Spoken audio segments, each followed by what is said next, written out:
Naomi Home presents the Mindy Executive Office Guest Chair Assembly video.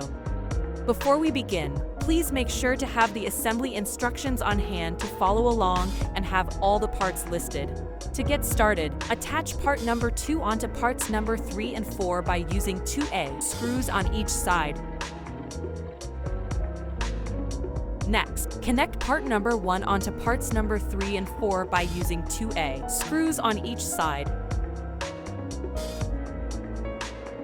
Now, place parts number 5 on top of parts number 3 and 4. Connect them in place by using 2B screws on each side.